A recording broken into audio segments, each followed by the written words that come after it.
గుమ్మడికాయ పులుసు లేదా డప్పలం అంటారు. ఈ పులుసుని ఇలా చేయండి. పులుసు చిక్కగా ఉంటుంది. టేస్ట్ అయితే ఇంక చెప్పక్కర్లేదు. నెక్స్ట్ లెవెల్‌లో ఉంటుంది.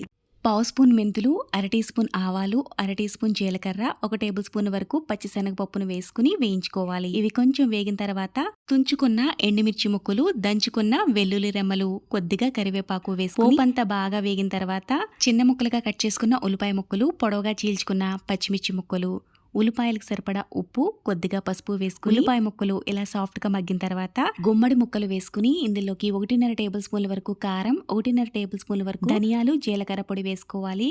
1 టేబుల్ స్పూన్ సన్నగా తురుముకున్న అల్లం ముక్కలను వేసి అర గ్లాస్ నీళ్లు వేసుకుని ముక్కేలా మెత్తగా ఉడికిన తర్వాత ఇందులో బెల్లం, చింతపండు రసం, కొద్దిగా ఉప్పు వేసుకోవాలి. ఇందులోకి 1 టేబుల్ స్పూన్ బియ్య పిండిని నీళ్లు వేసుకుని గడ్డలు లేకుండా కలుపుకొని పులుసులో వేసుకుని ఉడికించుకుంటే పులుసు చిక్కగా ఉంటుంది. 10 నిమిషాల పాటు ఉడికించుకుంటే పులుసు నుంచి ఆయిల్ ఇలా సెపరేట్ అయిపోతుంది. గుమ్మడికాయ పులుసు